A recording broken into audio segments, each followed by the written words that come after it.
Hi, it's Fias Tarot. Hello, Aquarius placement. So, this is your timeless love reading. Okay, so syempre, before tayo mag-start, kung hindi ka pa nakakapag-subscribe, please do subscribe and hit the notification bell para lagi po tayong bigyan updated sa mga mangyayari pa lang. Okay, and yes, don't forget na mag-follow sa atin pong FB page. And kung meron pong tanong pagdating sa private reading, message lang po tayo sa atin pong FB page for more info. Okay? And soon, meron akong ipapakilala sa inyong friend na pwedeng, I don't know, like mag-mind read. Okay? Nagma-mind read siya, name reading, like that. Okay? Hindi siya nagamit ng tarot. Ha? Hindi siya nagamit ng tarot. Okay, so yun lang. Oh, soon. Soon. Okay, Aqua. Let's start.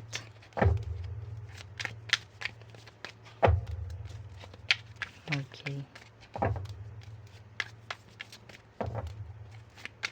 Aquarius placements. Escaping. Okay. Avoiding, blocking, and pushing away. Ano pa yan? Ano pa? Ano tong escaping? Soulmates. Ooh, this is strong connection. Yeah. Influences, ilalim, attachments, third parties, peers. Okay. Aqua, escaping and soulmates. Deep love, unity, connection. Ang hirap nito. Ang lalim nito. Yeah. Okay. So, tingnan natin ano bang meron sa tarot. This is soul bond. Okay. Strong connection for some of you. Yung iba rito, tinatry na talagang takasan ito. Kasi parang hindi na nagiging okay. Kahit sobrang hirap. No? Kahit sobrang hindi maganda ang maramdaman. Kasi nandun eh. Nandun yung bond. No? Itatry alisan. I don't know why. Tingnan natin. Nakakaramdam ako dito ng karmic. Some of you. Okay. Aqua, anong situation nyo? Aquarius. Yeah, the judgment. This is like paulit-ulit. Cycle. Okay. Judgment and pwedeng Scorpio. The Page of Cups. It's like on and off. Sorry, aalis. Sorry, magkakamali. Sorry. So on. Okay? Yeah, like that. Some of you, mas matanda ka or mas matanda siya sa'yo. Yeah. So, wala akong nakikita rito na parang permanent, no? Or consistent communication, connection.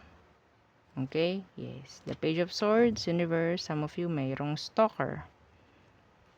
Or maybe, some of you, ikaw ang nag-i-stalk.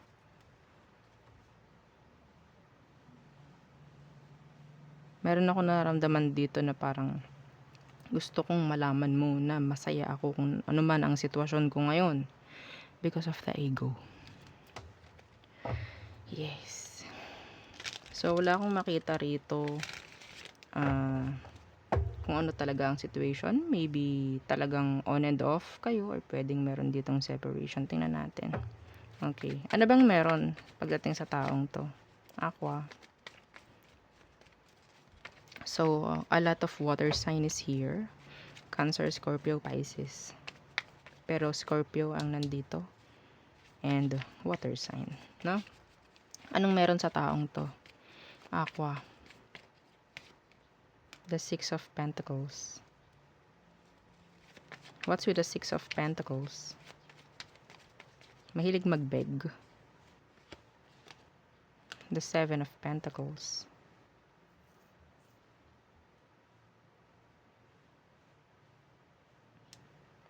Pwedeng nagbigay ka ng nagbigay sa taong to.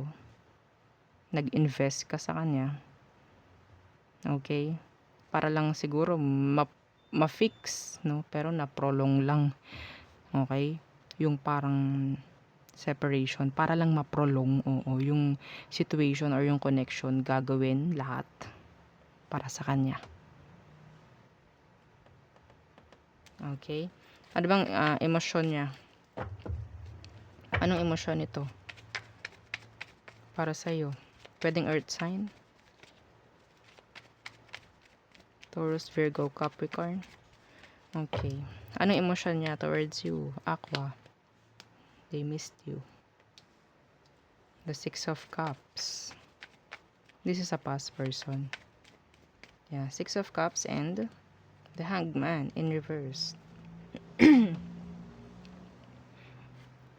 Excuse me. Pisces. Water sign. Yeah, this is soulmates. Yes. This is something like strong bond. Okay?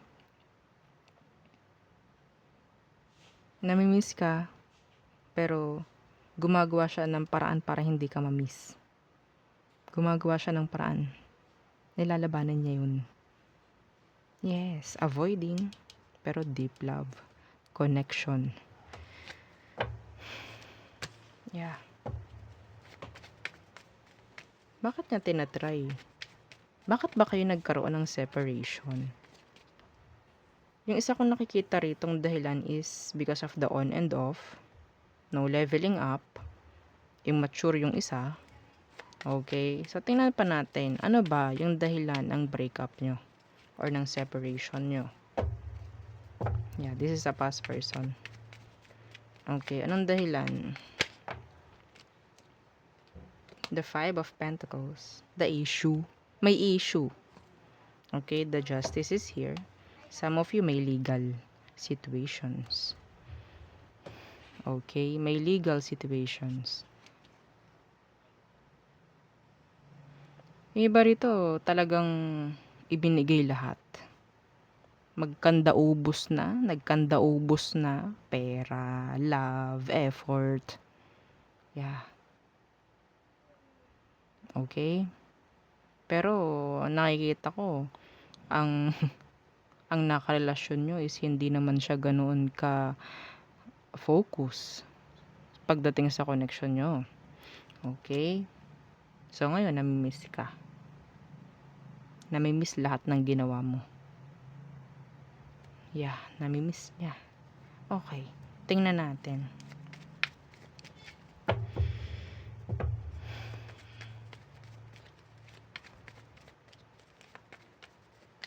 Anong emosyon mo for them? Aqua. The Temperance. You're being patient. Pagdating sa kanya, nagiging patas ka sa kanya. So, siguro kaya ka parang kinakailangan pa rin ang taong to. Yeah, and the Ace of Cups. Pero yung iba rito, talagang feeling mo nasayang lang eh. Nasayang lang lahat ng effort mo. Lahat ng love. Feeling mo para kang ikaw lang ng ikaw ang kumilos dito. Para kang nakipagrelasyon sa bata. Immature. No? Immature. So, tingnan natin. Ano ang next action niya towards you? Aqua. The Queen of Wands in reverse. Okay. What's with the Queen of Wands in reverse? Yung iba sa inyo, pwedeng paltan ka nito. Yes, pwedeng paltan ka. Okay? Pero yung iba totally, ang nakikita ko is kulang na sila sa self-confidence, sa self-esteem para umaksyon towards you. Okay? Why the Queen of Wands in reverse? Yeah, the Nine of Cups in reverse. This is parang like wanting you. Pero hindi nila kaya. Yeah. Magiging silent na lang. Okay, outcome. Tingnan natin. Outcome. The Nine of Wands. Okay. This is being guarded. Guarded. Avoiding, blocking. Yan. Yeah, and the Sun in reverse. The Lovers in reverse. I think this is like hopeless, no? Like unsure. Parang ganyan. Kasi syempre, pwedeng ikaw, ngayon parang ang ginagawa mo is hindi ka lang din nagiging open sa kanya. Like, nagiging patas ka na sa sarili mo ngayon. No? Ang dami mong ginawa dito sa taong to. Dumating ka sa puntong naubos ka. Yes, naubos ka sa pag-intindi at pag-intindi at pag-intindi. No?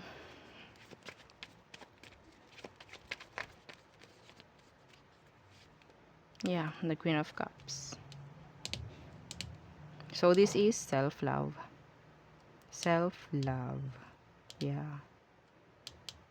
Sana sa'yo to. Sana sa'yo. Okay? This is healing. Yeah. Wala naman siyang gagawin eh. So, outcome, kung walang gagawa ng effort, kung wala na sa tingin mong mangyayari, focus on healing. Yun naman palagi. No? Ganoon naman palagi. Okay? So, may chance na humanap ng iba yun. Pero, still wanting you. Okay? Yeah. Tayo tungo sa all signs. Aries through Pisces. Okay. Aries through Pisces. Okay. The Nine of Wands. Okay. So, blocking you. Guarded. Avoiding you. Taurus. Tinatago nila yung kagustuhan nila na magkaroon uli ng another chance with you. Pero kung ito is magka-connect kayo ngayon, meron siyang tinatago na another connection. Gemini. Okay, so they're trying to move on because of their ego. Okay, na-intimidate din sila, some of them. Cancer. Okay, so wala silang kakayanan na parang gumawa ng effort pagdating sa connection nyo. Some of them, they're like unstable. Okay? Leo, waiting, planning, being patient. Virgo, okay, they want to know everything pagdating sa'yo. Okay, they're like invested. Libra, okay, so manipulation is here. Okay, lies, deceptions, being cold and detached. Maybe that's a way of their manipulating or manipulation. Okay?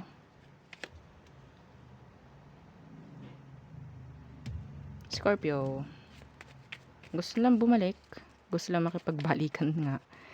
Pero takot sila na mag-commit.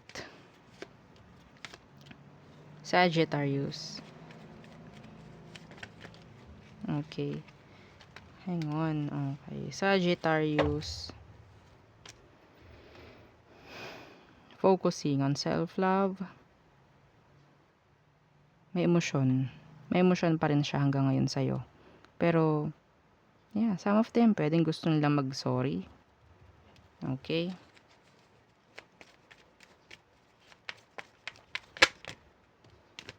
Capricorns. Magulo yung utak niya.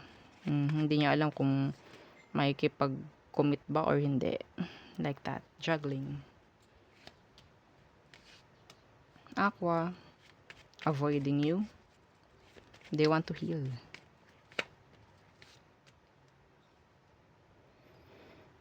Pisces. Okay.